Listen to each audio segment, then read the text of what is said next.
Yeah, hey man, this is Dizzy Reed from Guns N' Roses, and you are listening to the Nothing Shocking Podcast.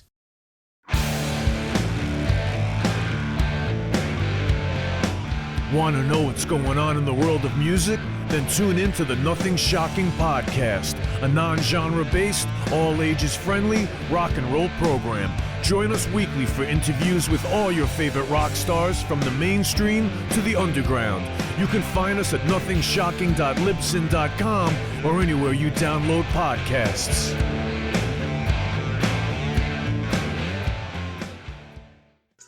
We're putting the band back together. The numbers all go to 11.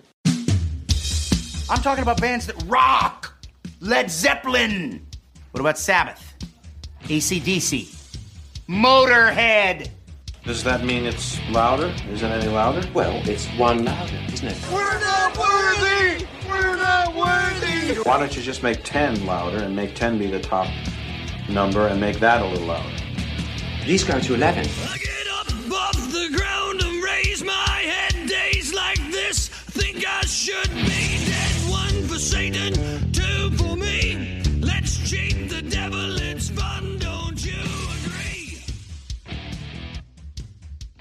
Welcome to the Nothing Shocking Podcast. I'm your co-host, Jeff Antita, and with me in Dogbowl Studio is Coach Nez. You can find the Nothing Shocking Podcast on Libsyn or any podcatchers. Like our Facebook page or follow us on X at No Shock Pod. You can also find the Nothing Shocking Podcast on Rock Rage Radio every Sunday morning at 7 a.m.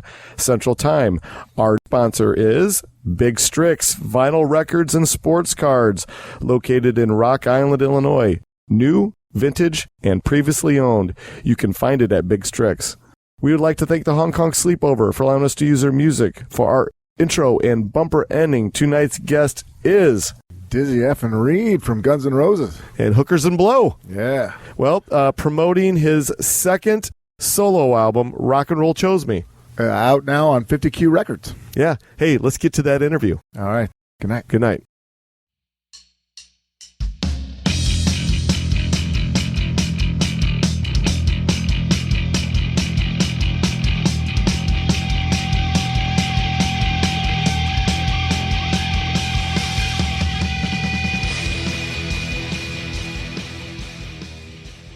Dizzy, welcome back to the Nothing Shocking Podcast. I'd like to introduce you, my co-host, Jeff Untie. Dizzy, thanks for joining us tonight.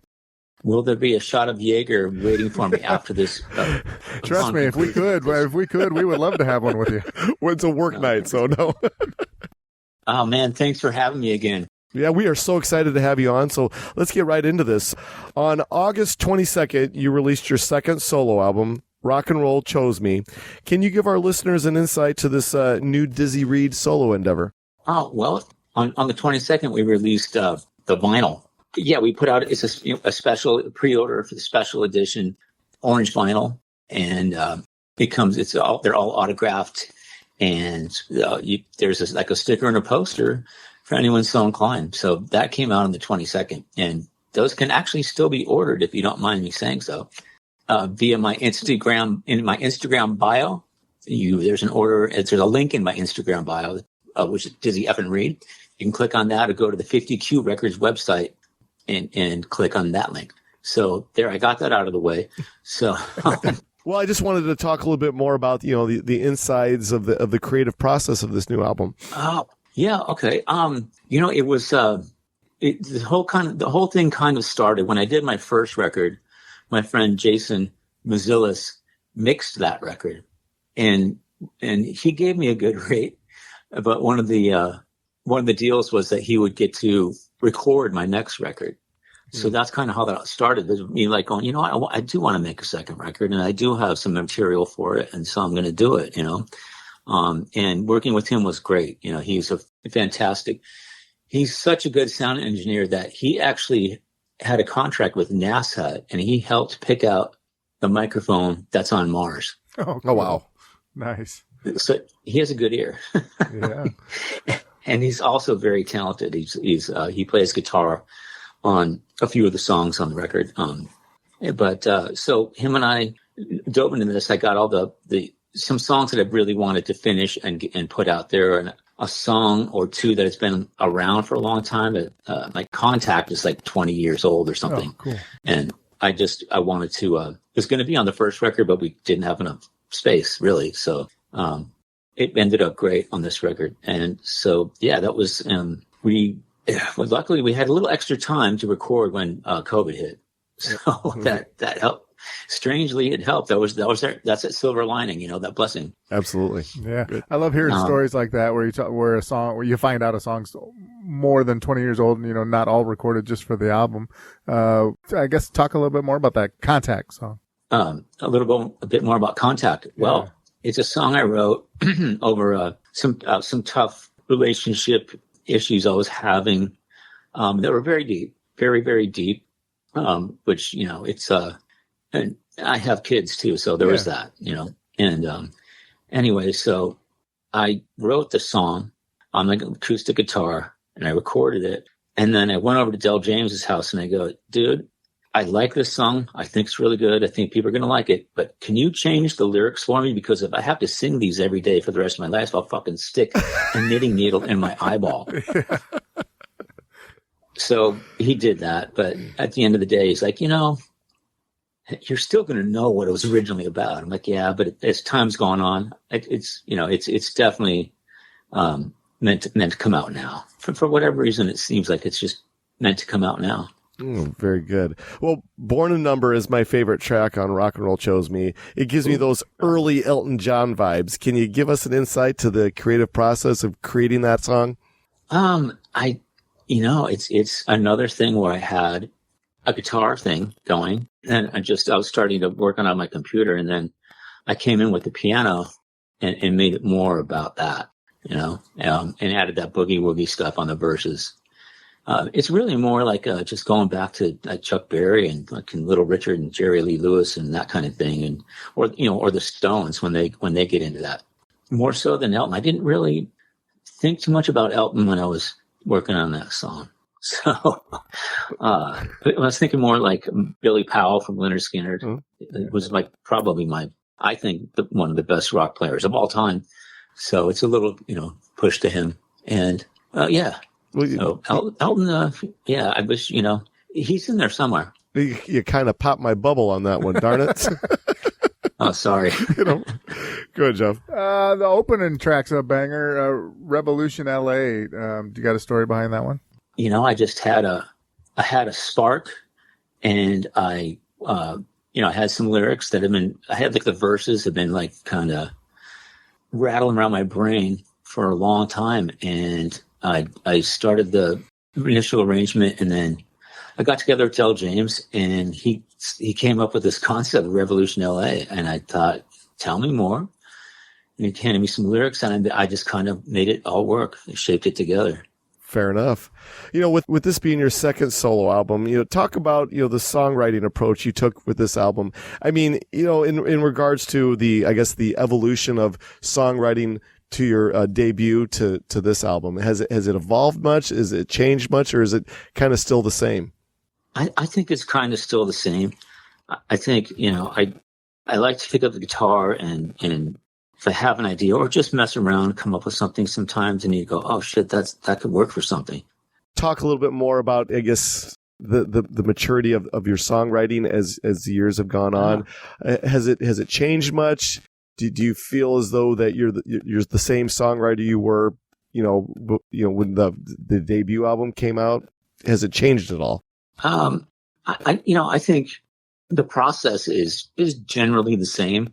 Although with this record, I was a little bit more set on the arrangements of the songs and stuff. I didn't really change that too much. In the past, I would have I would have gotten some comments or asked for some opinions and probably acted on those. But with this, I just, I guess it's more of but the process is the same. It really is. And so, but I think, of course, with everything, as we get older, we mature. And in songwriting it's like it's something I've done for a long time. It's a skill, and I've learned from some of the best, which is really cool.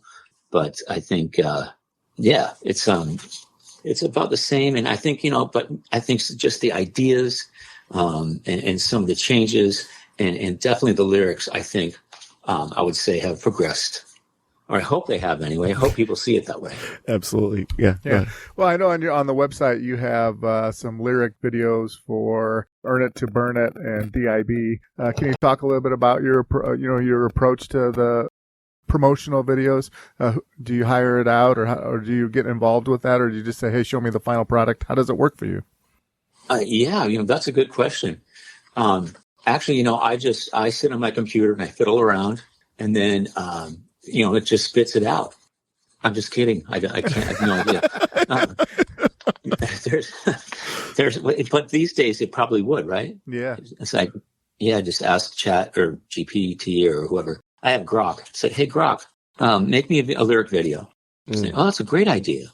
There's a young lady named Carmen that she is really good at putting together videos like that. And when I saw her stuff, I was blown away. So we got in touch with her, and she's helped us out a lot with the videos, and also a lot of the art on the albums and the album posters and whatnot. So cool. It's really cool. Yeah, they were good. Well, with Rock and Roll Chose Me being released this late summer, what plans do you have as far as playing live shows to support this new material? Any type of small touring, any type of package deal like that for your fans? I would love to do that. Pretty busy coming up with my day job though. Yeah.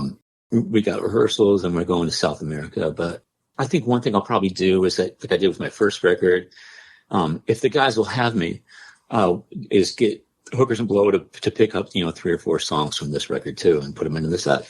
Yeah. And then we cover it all at that point. Oh, so cool. But ultimately I'd like to get out there when I have a little bit of time off, and I will get out there and try to do most of it, if not this whole record. Oh, very good. Well, I know your Hookers and Blow bandmate, Alex Grassi, an alumni from this podcast, had a solo on DIB. Besides Alex and yourself, was there anybody else that helped you out with this new album? Well, guitar-wise, there was some great players, Alex being one of them, and also Jeff Duncan and Brian Zabalos and Forrest Goss and the great Mark Zabon. Nice. And Jason played some guitar himself too. So we just kind of went with who was in town and what their schedule was, and said, okay, you should play on these songs. I mean, I had a few things. I know Jeff, and I actually worked up some of these arrangements together, so I knew what his parts were going to be mostly. But some of the other guys, it was like, just see what happens, It was kind of fun. It was just an adventure, and it's a good process, and it wasn't too strict or uptight or anything. It just felt like it was. I mean, I'm saying that. The other people who work on the record probably don't. I don't know if they think that because of me. But it's all been good so far. And I had Johnny Kelly and Mike Duda play bass and drums on 3 of the songs, which would make even more of an easier transition to Hookers and Blow. That's right. The songs, yeah. And my friend Kevin Kapler and Greg Coates, and they played bass and drums on a lot of the other songs. And they're just great local musicians, good friends of mine. And it worked out really good. Really good. I'm really happy with it. Well, I guess talk a little bit more about the 50Q Records and that collaboration. Yeah. I was like going to put out this record myself, and I thought that's going to be really hard. And then I was thinking maybe I'll try to find a label. And lo and behold, a good friend of mine in Pittsburgh was starting his own record company. Go figure. Nice. So I don't know if it was fate, but I was really happy to get that phone call. And we've met, and they have stuck by me for a long time. And it's a great relationship to have with the label. They're kind of thinking outside the box. Now, I think the old method people aren't really into giving all their money to the record company anymore, I don't think. But we're just getting that deal. So that's my relationship. We love working with them. They help us every step of the way. They're happy to help out if there's any work that we need to do and stuff. It's a really great feeling to be in conjunction with a label like that. Fantastic. As far as recording, the technology now, like we've talked to so many artists before about, you can record albums in your home, opposed to getting into the proper studio, recording, music. I guess for you and the rest of the people that contribute on this album, how was it recorded? Did you do it in a proper studio, or did you do it in the comforts of your own home? Oh, no, that's a very good question. But the answer is both. We got, we recorded the bass and drums and a lot of the guitars. We could turn them up to tape and then transferred them digitally, which is, makes a big deal for me. So all that was done down at a studio downtown. And then we did vocals at my studio here and at Jason's studio, and I did all the keyboards here at my studio. So it was that, but it's so easy to just send files around or bring them home. You don't have to loop up the old 2-inch tape or anything. So different, we definitely took advantage of our knowledge of the old and the technology of the new. And I sent the tracks out to Mark Zabon. I just trusted him. He was comfortable with this place. I go, here's the tracks, play on this part and that part. And when I got it back, I almost fucking shit my pants. It was so good. You brought up technology, and we talked to so many guests that they're torn on the process of technology, of being able to stay at home and record your music, opposed to doing it the old-fashioned way and going into a proper studio. We know that going into a proper studio is very expensive at times. Yeah. For you, and we've seen artists, if you want to call them artists, making music, but they're not really musicians. They're just recording it through a program on their laptop. And I guess this day and age in this music industry that we're seeing that happen, what are your thoughts? Is it good for the music business for this to happen, or do you kind of miss the old ways of just knocking it out together in a proper studio? Well, I think there's something to be said of both. And in either case, the cream always rises to the top, you know what I'm saying? Mm. And so one of the things that made it, things a little bit easier when, back when, the record companies, or there was a few, and they decided who they're going to sign, and they decided what was going to go out. And then you hear it on the radio, you liked it, cool. Maybe you bought the record, right? So, but it's like, it's harder for up and coming bands to get their foot in that door. Very, very difficult. But it made it easier when you're like just trying to find something to listen to or find a new band. There was just like, they worked on their call, A&R, it's like artists and repertoire. Yeah. Yeah. So, with him and the label, developing the band and making sure that they're, have the right thing. But now, anybody can just, you don't have to go through that, and I think it's a new, everything is advancing, it's evolutionary. And with computers in the mix, and then, you can start creating it. You don't have to even know how to play an instrument. You can start creating music on the computer. Well, that's just, that's the next thing, I guess. It's part of the evolution. Well, fair enough. Let's talk a little bit about your songwriter vault. I mean, there was 10 tracks on this one. How many tracks did you put together before you whittled it down to the 10? Or, how big is your songwriting vault?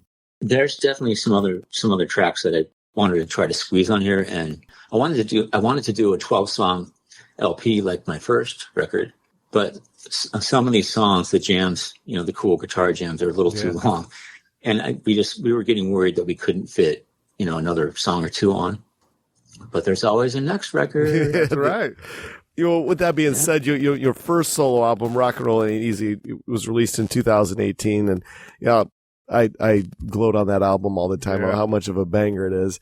Yeah, I guess when you look at your first solo endeavor to your second solo endeavor, do you have the same satisfaction for both albums? Yes, I do. I'm proud of it, and I'm just happy that it's finally out so people can listen to it.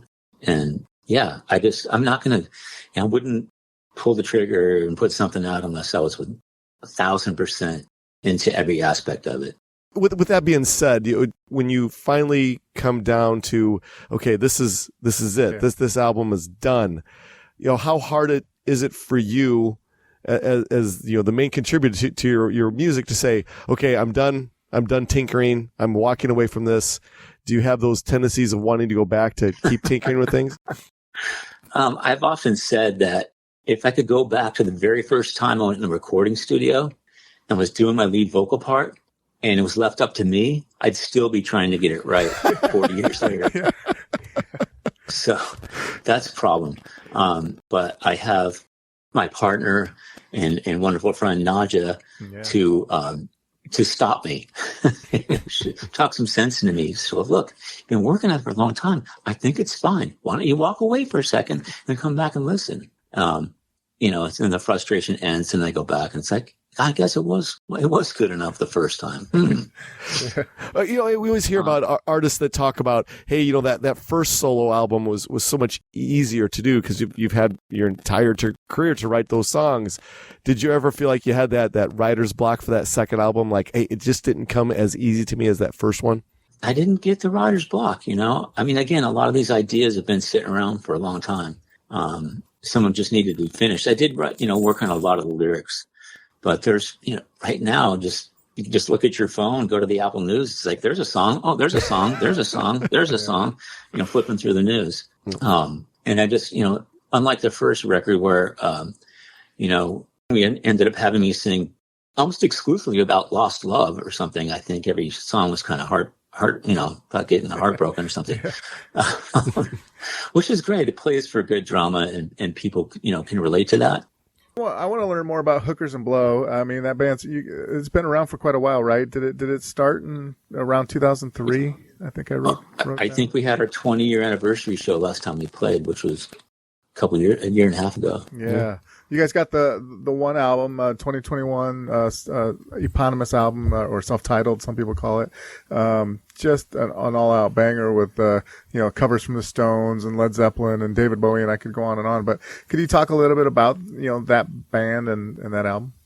Hookers and Blow is it started off as me sort of feeling like I needed to be in that situation, and I turned it into a situation of I'm going to not care.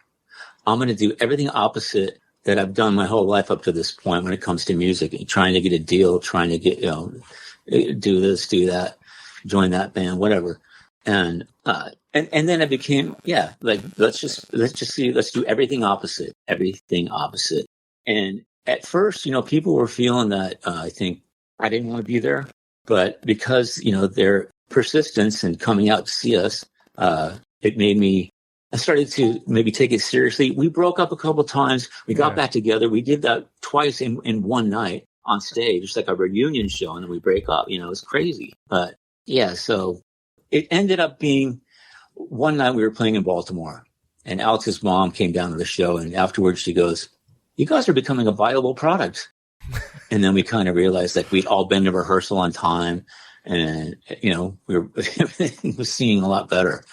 And then it started, then the positive vibes started coming out, and then we had Naja join the band, and you could see more and more people coming out. Right? Inevitably, from the very beginning, we hear, "When are you guys going to make a record? When are you guys going to make a record?" Said, "No, we're not trying to make a record. We're doing the opposite." It says on our contract exactly what we want, and one of the requests is no blow, no show. So that was that. They took it, unfortunately, a lot of the promoters, club owners took it seriously. So it was a pretty wild month. I wanted to kind of go back in time with you just for a little bit. You were a guest musician on Doug Aldrich's Electrovision album. Can you give our listeners a little insight on that experience?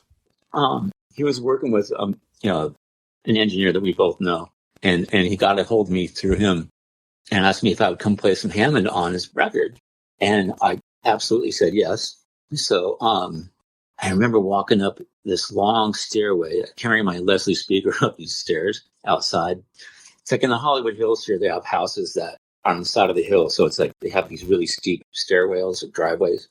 So carrying a Leslie up that. But it was all worth it. I walked into his place. He had this big sectional couch, and it was just all his strats were lined up.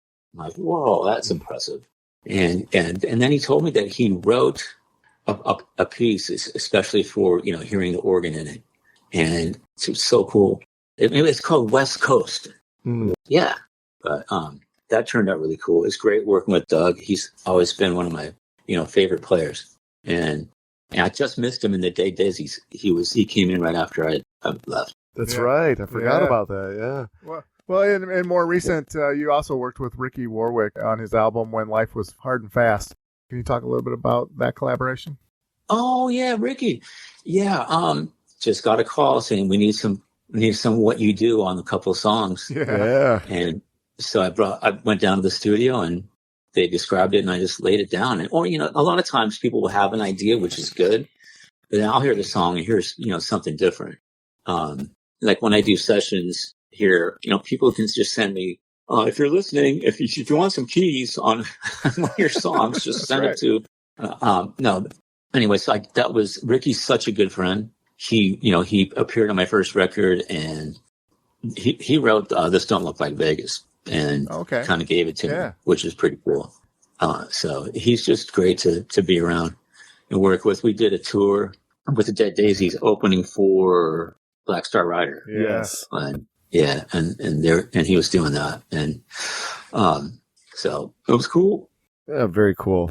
Well, I asked you this question a long time ago when we had you on the first time, and Vic Wright is one of my favorite interviews I've ever done in my life, and he's such a cool guy with the Johnny Crash stuff. And you worked with him on I believe the second Johnny Crash album, and I guess Vic would be considered to be retired from the music business now. Is that correct? I think so. I haven't kept in touch with him. I've just heard through mutual friends he went back to England, and so I'm not sure if he's still singing.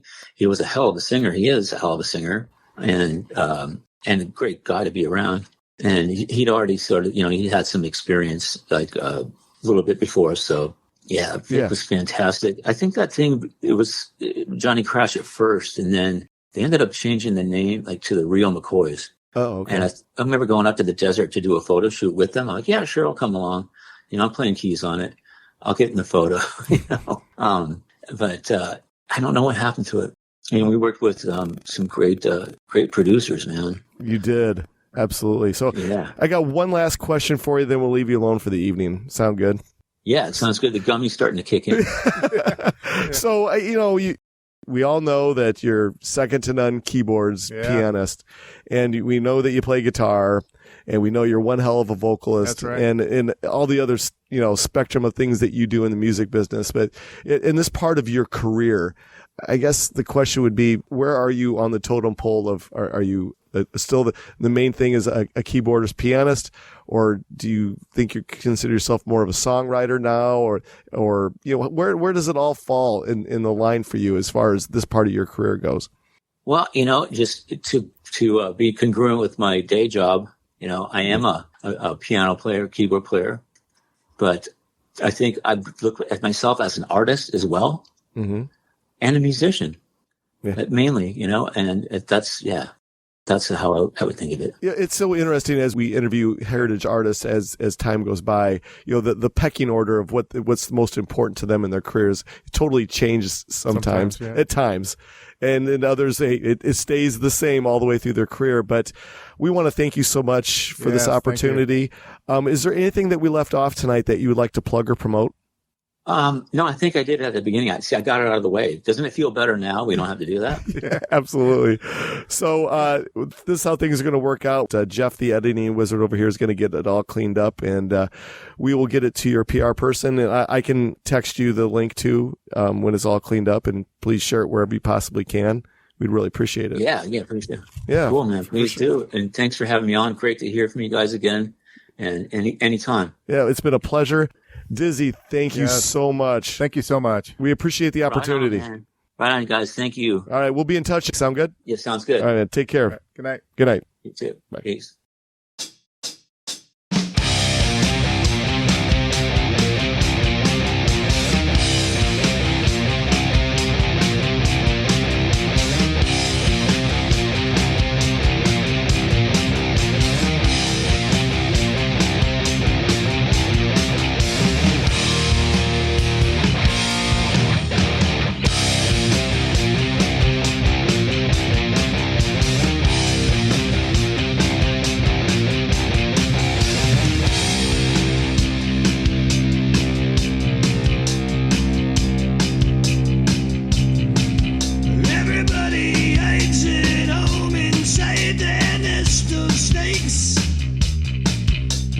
Everybody grinds the stone and makes their own mistakes.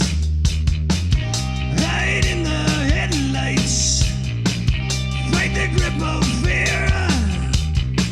You can make your dreams come true, but you just can't do it here.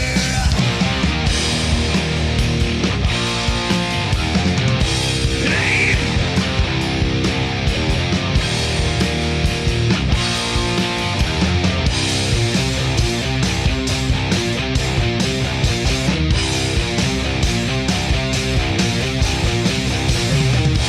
Everybody eyes the gun and screams inside their head. Everybody bites their tongue and pays their bills instead. Hide in the spotlights, fight the grip of death. You can have the air you need, but you best not take one breath.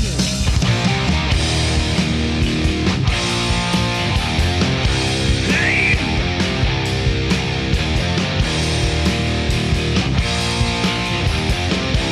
Roll the dice.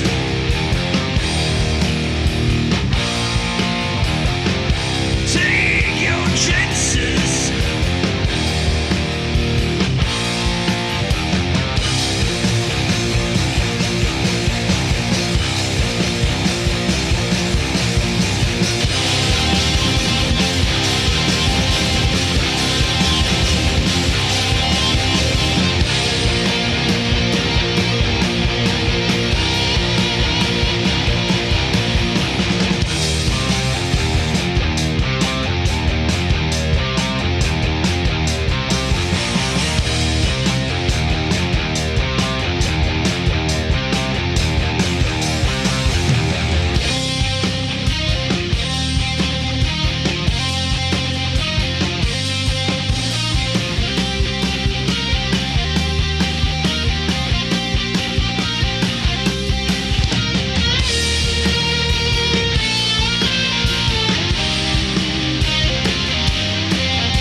Everybody knows the game is fixed, there is no prize.